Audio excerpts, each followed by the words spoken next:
Hi guys, it's Becky, and today I'm going to be doing part 2 of an overarching project where I'm making a multi-strand necklace. And I broke down some of the components into separate videos because they can be used on their own. They don't have to be in this necklace. You could use them for other things. This is the plan was for this part 1 to be the connector that we made, and I made that in the last video, my part 1 video, with this multi-strand connector that I've also got brick stitched with some embellishment on the edge here. And so that's going to be used in this entire encompassing part. But part 2 is this convertible part that is the I guess the upper strand of this necklace. And it is my plan is for it to be convertible so you can detach it from this connector and wear it as a bracelet. And so for this part, I'm going to be bead weaving on flat mesh. It's silver silk flat mesh. It is a knitted wire, basically. It's knit wire, and it's got a little bit of drape to it, and it's really fun and versatile, and I've been having a lot of fun working with it lately. But so I'm going to be doing that, and there's going to be little drops hanging down from it, so they could be worn like a charm bracelet or something. If you didn't want that to be part of the necklace, you could have it just on your wrist instead. And so that's why I'm making it separately, because if you just want to make the bracelet part, you can follow along and do this. I'm going to be using beads, and this actually came from the same bead box. The beads that I'm using are from the Sam's Bead Box, the Wonderland collection. And this flat mesh and some of the seed beads that I'm using were add-ons that you could purchase separately to go with that. And so that's why I'm using all of these together, because they've already been picked to go together and they look great together, and I don't have to make those decisions. So for the dangles from this, because what I want to do is, I've already got a video out there where I made the lentil dangle choker with a different Sam's Bead box, by the way. And in it, I did a brick stitch along the edges of the flat mesh and then added lentils as dangles and made a bracelet, or made a choker necklace that way. This is going to be shorter. It's going to be bracelet length. And some of the dangles are going to be bigger, and they're going to look a little bit different, but it's going to be basically the same concept, the same technique that I use with that. Let me see, I've got, because I've been playing around with this a lot. This I did not do a video for, but like this is an example of a component that I haven't finished the project for this, but I made this so that I can add it to another multi-strand necklace on that. But it's basically got the seed beads brick stitched to it as a way to then attach these dangles without having to like weave through the flat mesh to get to that. And it's finished with some of the silver silk flat mesh ends. I've got those. You can finish it different ways. I'll go over that in a little bit, but it's I'm going to be doing that for this, and because it needs to be bracelet length, I'm going to want to cut off about 8 inches for this. All right, so let me get this measured out and cut off. And you're thinking to yourself, 8 inches, that's a lot, but it has drape. It will curve. For that layer of the necklace, it doesn't need to be flat across. I'm just using some flush cutters as wire cutters to cut my flat mesh. And there's going to be a couple of ends. You can clean off the ends. All right, and so that is going to be the amount of flat mesh that I'm going to be using and that I'm going to be working with. I'm going to put the rest away because I can use that for a different project at a different date. All right, so the idea is for my dangles, I want it to be a fun, mushroomy Wonderland theme. And for these beads, these long melon beads and these bellflower beads, if you put them together, they make a little mushroom. like that. And I actually have, there's a short on my channel where I made earrings, little mushroom earrings with these beads. And it was part of my earrings every day challenge that I challenged myself to make a pair of earrings every day in the month of April. And it's just one of those. I'll put a link to that below. I'll also link my lentil collar video if you wanted to see that for doing these dangles, but it's basically the same technique. All right, and I'm gonna want 5 of them because I want to keep one of these aside because this lower part of my necklace, I'm gonna have this be part of the focal in the middle of it. That's my plans. You gotta plan things out. So I'm gonna keep that aside, but I want these to be part of the dangles. And then I also want these tulip beads to be dangles in here. So we're gonna have a lot of check glass dangles happening here. And I'm gonna need to figure out placement and spacing. I'm just gonna pull these out of here for now so that I can get them spaced out and placed where I want them later. I think I'm gonna leave the ones that have like the silvery coating because those can be used in a different or a different context later. We're gonna keep going with these ones. So I've got 1, 2, 3, 1, 2, 3. So I've got 9 of these. Probably not gonna use all 9 of these because I've only got 5 of these and I want them to be spaced out correctly. All right, so in the middle, we're gonna have a bellflower and then maybe over here. Spacing is important. All right, and then 1, 2, 3, 4. Okay. 1,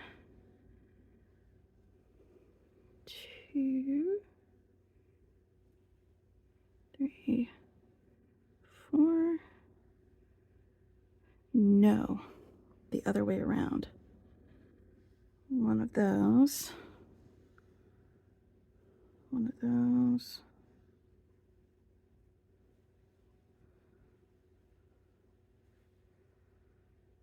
Maybe.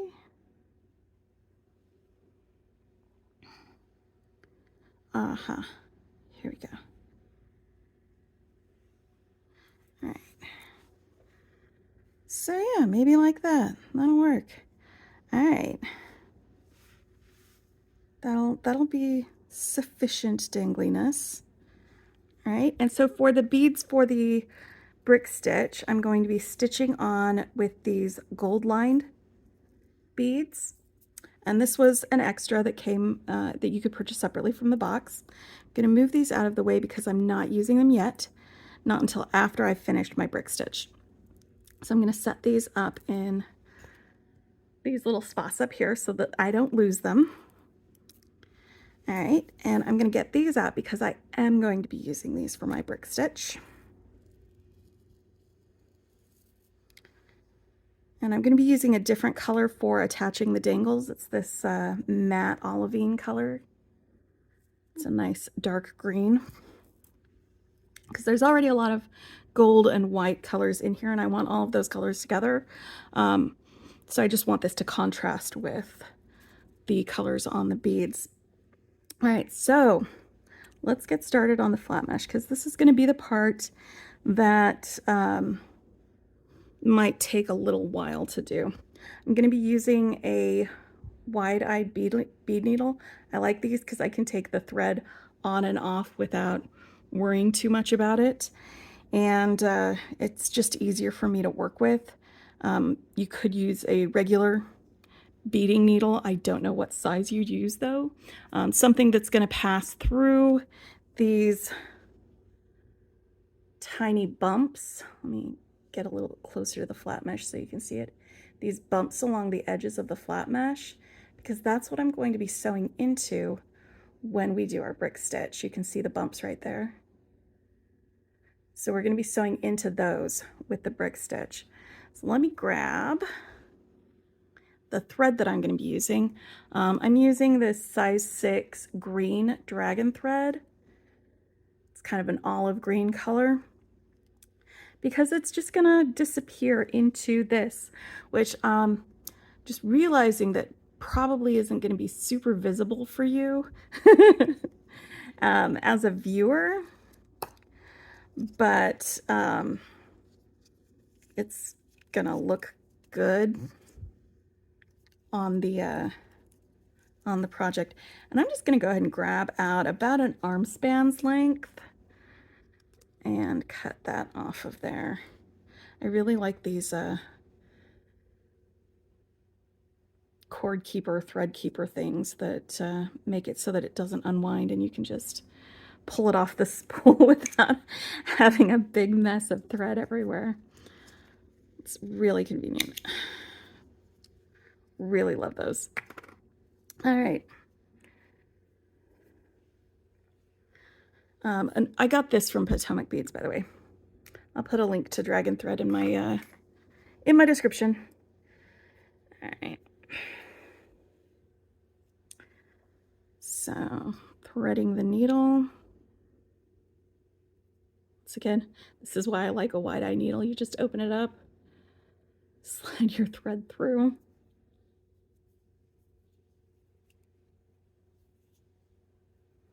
And then kind of push it down towards the corner and it'll just hold it.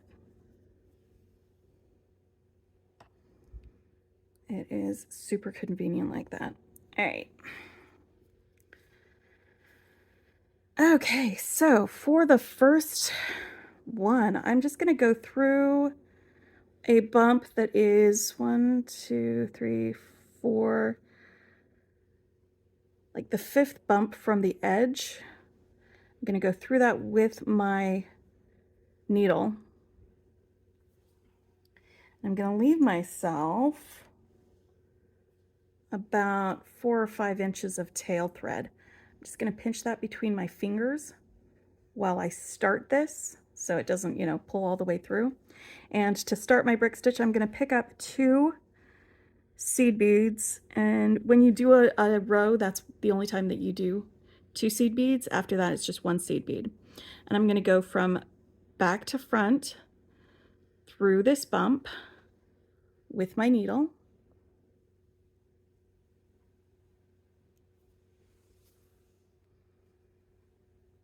That is a lot of thread. There we go. And you see how they kind of lay down against that. This one isn't flat all the way because it doesn't have the thread on the other side anchoring it. We will fix that when we get back to this other end. But for now, I'm going to anchor this one onto here by going back through the needle from the bottom, from the part that's closest to the flat mesh.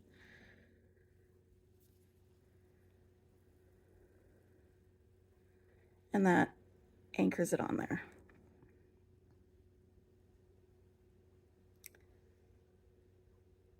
And now it's going to anchor it on the other side when I go through the flat mesh again. So I'm going to go through this bump right here, but first, before I do that, I'm going to get another bead. And I just do this 1 bead at a time, going through the next bump of flat mesh, like so. Because we just want to be able to anchor this bead onto the edge of this flat mesh chain.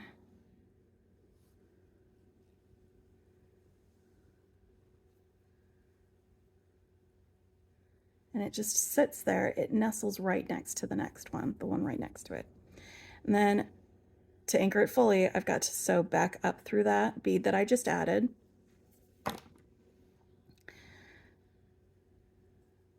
And it's on there. And then I pick up another bead.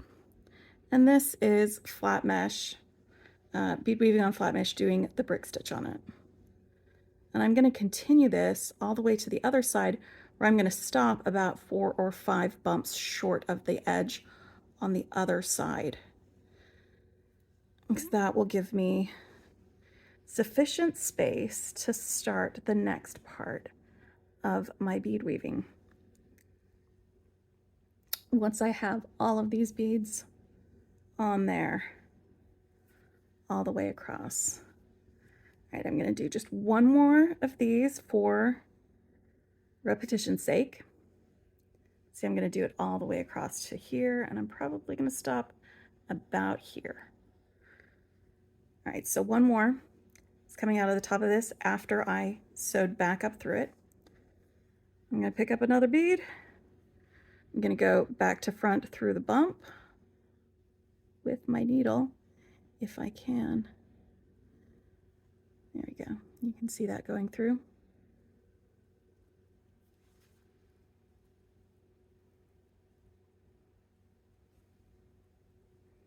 And then I'm going to sew up through that bead that I just added, through the bottom of it, out through the top.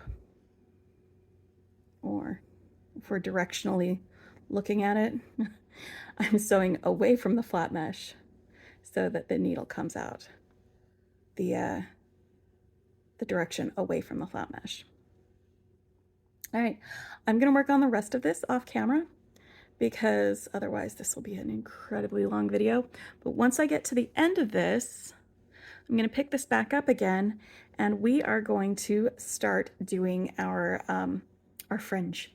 So I will see you then. Okay, so I have finished brick stitching all of these seed beads along the edge of my flat mesh. And I have gone all the way to the edge, and I have 79 seed beads stitched to the end. And I've done the math and figured out for all of my spacing, so I'm ready to go ahead and get started. Now when I added my last bead to the end here, I went ahead and sewed back into this again and then came up out of the bead so that it's anchored on both sides of the bead instead of just being anchored on one side. But now we're going to get ready to add my check glass beads as a fringe. The first part is moving these beads, or moving my thread along these beads to where I want it to go. And as I move it, I'm going to be just adding a little bit of decorative edge to it by doing one bead along the edges for every 2 beads that I'm moving. So let me get a little closer here so you can see what I'm doing. And so I've got the thread coming out of my last bead, pointing away from the flat mesh. I picked up a bead, one of my opposite color beads, and I'm going to sew into the next seed bead next to the one that I'm coming out of, going towards the flat mesh. And when I do that, it is going to just pop this little bead up against the edge right there, so that it's just dangling like that, just a little bit of a dangle, and that's exactly what I want it to be. And then I'm going to go to the next bead after this one that I just sewed into, the next one next to it, and go away from the flat mesh, and then pick up another seed bead and sew into the next seed bead. So I've went out of this one into this one, out of this one, and I'm going to go into this one. So I'm basically just zigzagging my way along the edge of this brick stitched seed beads for this flat mesh. And now I'm going to add my first check glass bead, and I'm going to do that by going into the seed bead next to the one that I just sewed into, the next one in the series. And I'm going to try to sew into it, going away from the flat mesh. Come on, buddy. It's hard to do this. Far away from my face, which is where it needs to be so that you can see it. It's like, that's the big problem about doing it on camera, is like, if it's on camera, then it's not right next to my face, which is where I like to have it when I'm doing something fiddly. So I've got this coming out of here. And if you notice, it's the 5th bead from the edge. So it's 1, 2, and both of these make up this one. And then 1, 2, 3, 4, and then it's the 5th bead here that I've got my thread coming out of. And so I'm going to pick up 3 of these seed beads, and you can have it longer. You can add more seed beads than that if you want to dangle longer. These ones that I did here, I actually did a graduated amount of seed beads so that it would a graduated amount. So the more seed beads you have, the longer that dangle is going to be when you add that bead. But I'm just going to do 3. And I dropped my flat mesh, but there it is. I've got it back again. So I've got my 3 seed beads. I'm going to pick up one of these tulip beads, and I'm going to go from what I think of as the bottom of the tulip bead towards the top. And when I do that, it makes it look like there's a little stem on my little tulip. Now I want to anchor this, so I'm going to pick up one more seed bead, and I'm going to sew back through the tulip bead, those 3 seed beads I added, and the bead that I came out of, all 4 of these beads. But I'm not going to sew back through this, the seed bead that I just added, because that's my anchor bead. So sew back through all of these guys.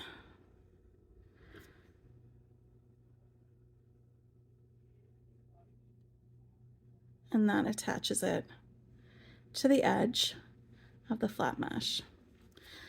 So just to repeat, after I added this bead, and the tulip bead, I picked up this 1 seed bead here on the bottom, and then I sewed back through the tulip bead, those 3 beads, and the bead that I was coming out of from the flat mesh, but not this bead at the end, because if I did that, then all these beads would just fall off and there'd be nothing holding it on there. All right, so now I'm going to zigzag my way across to the next place where I'm going to add a dangle. And as I zigzag, I'm going to be adding these little beads as decorations. So I'm coming towards the flat mesh out of this bead. So I'm going to jump over to the next bead and go away from the flat mesh.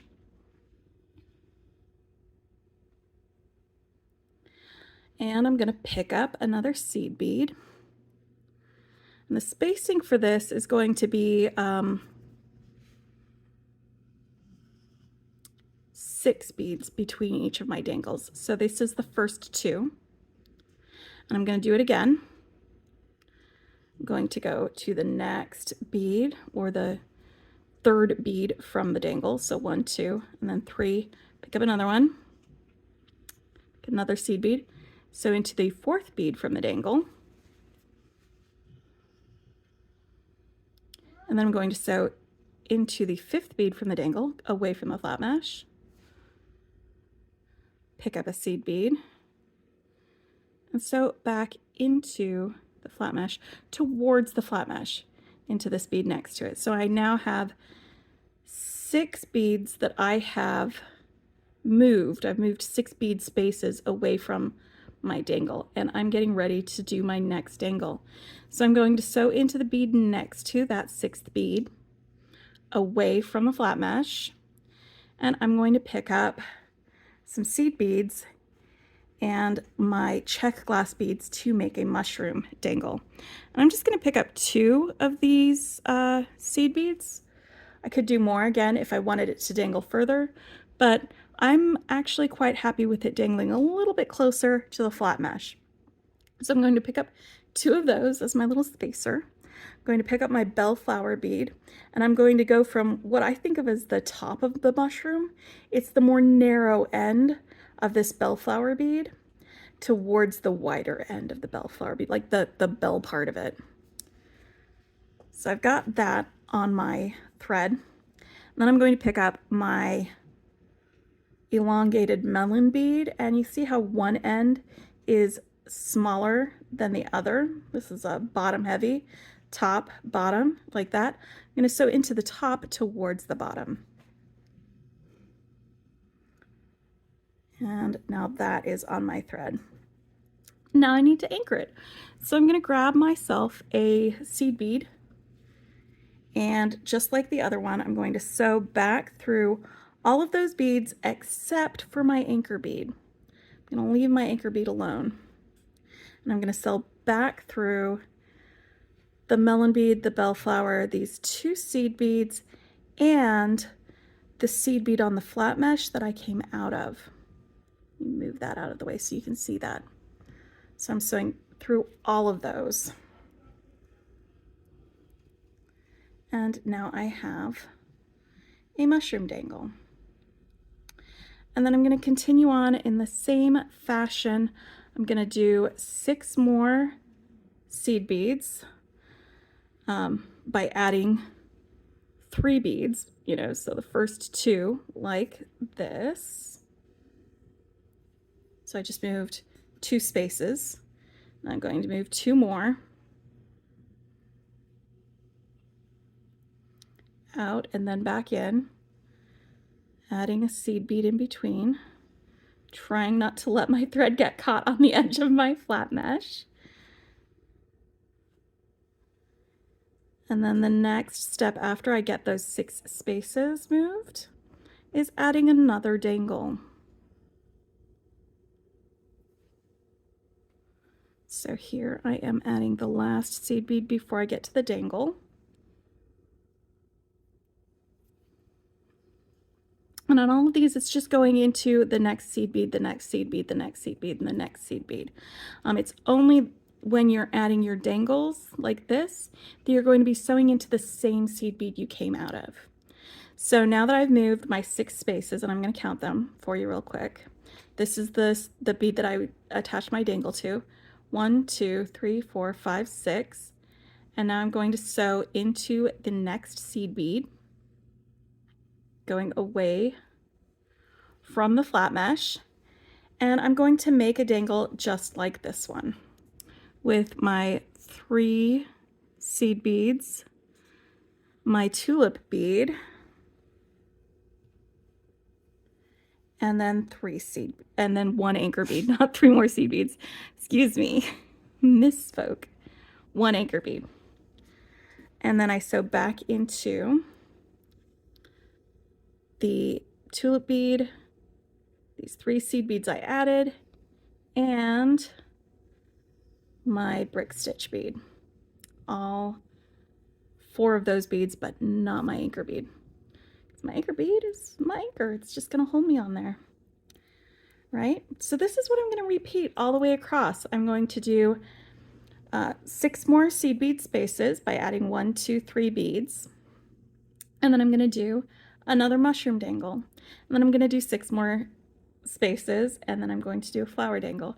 And I'm going to do this all the way across to the end of my flat mesh.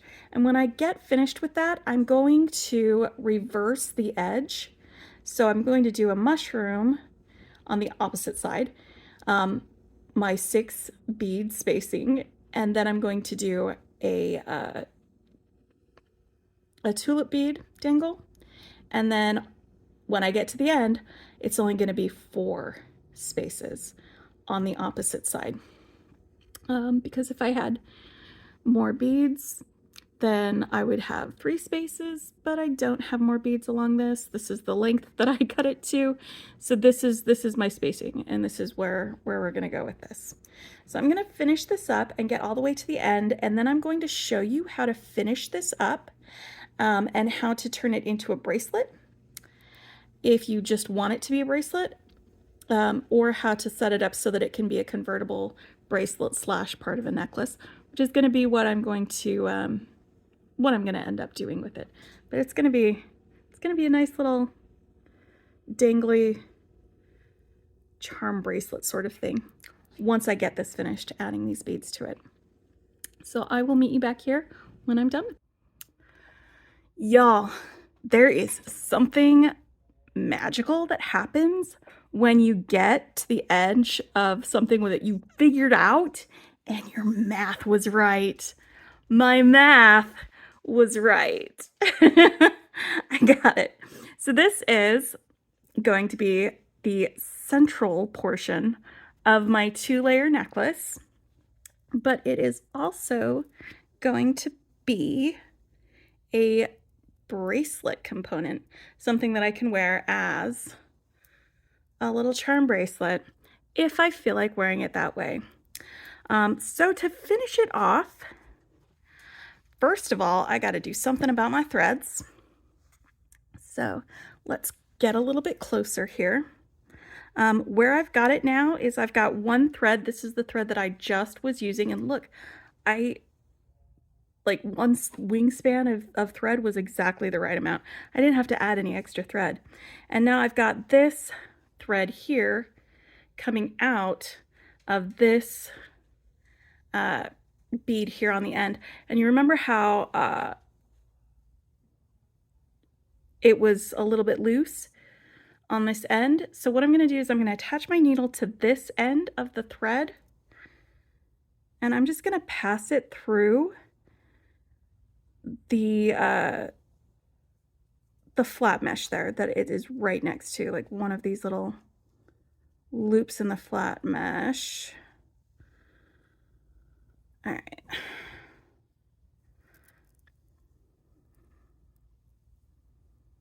So it's coming out of the top of this away from the flat mesh.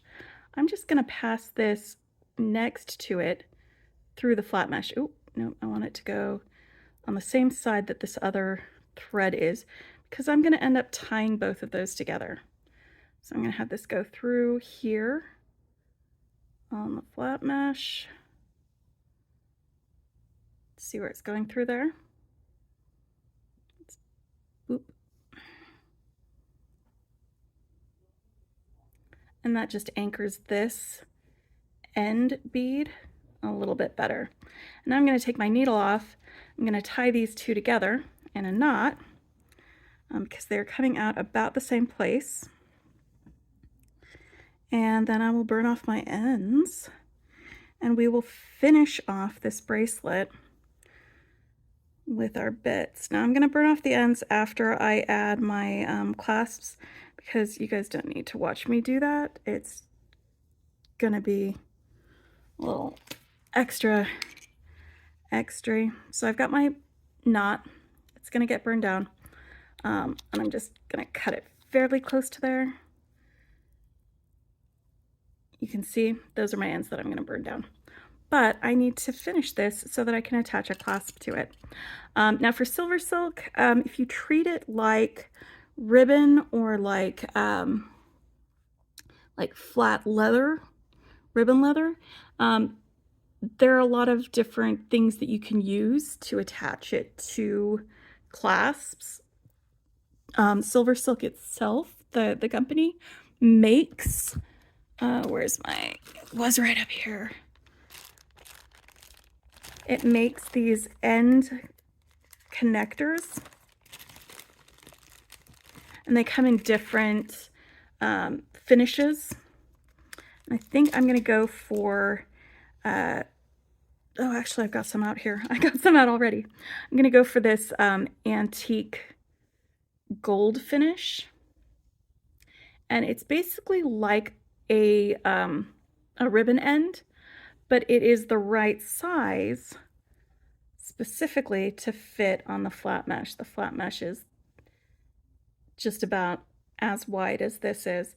It's got little teeth in it that aren't as sharp as ribbon end teeth, and you can do that. I'm just going to show you a comparison between this and another ribbon end.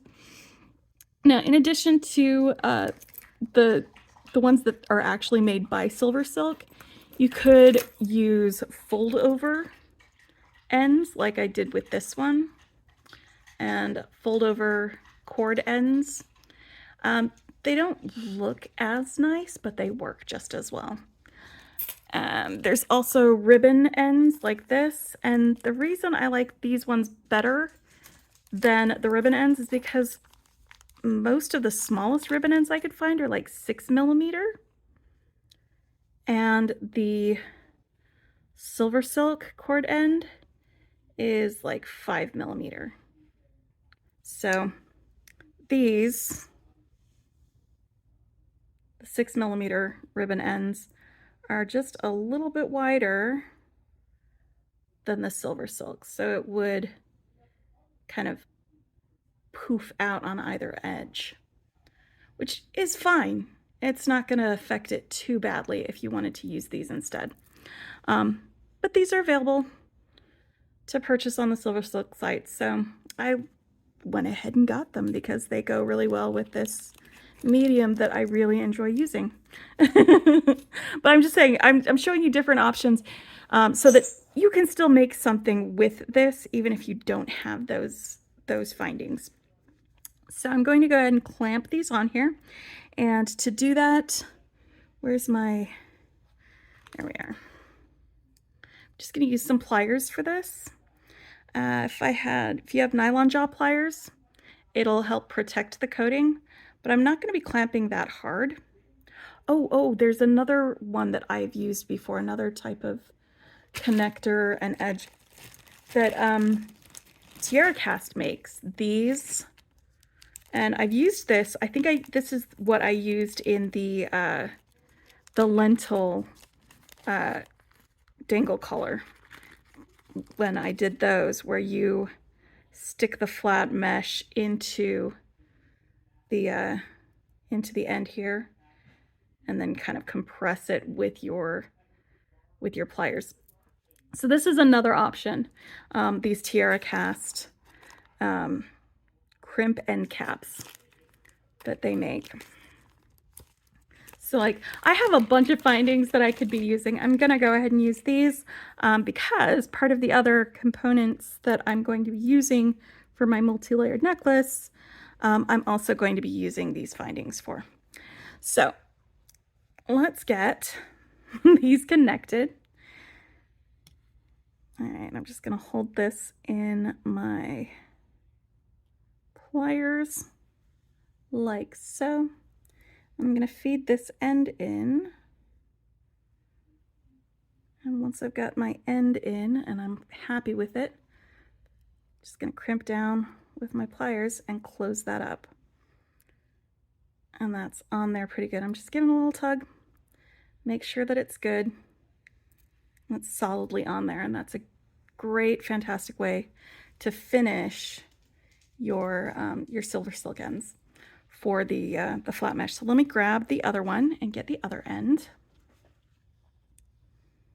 All right.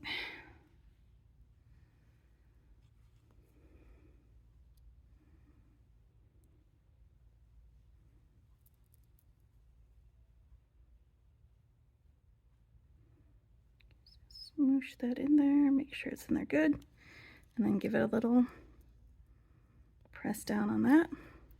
All right. So what I'm going to do is I'm going to attach a lobster clasp to both of these ends for my necklace, and then I'm just going to attach the lobster clasps to each other. But for a bracelet, you could do a jump ring on one end and a lobster clasp on the other, or a toggle clasp, or whatever kind of closure you wanted to use for this.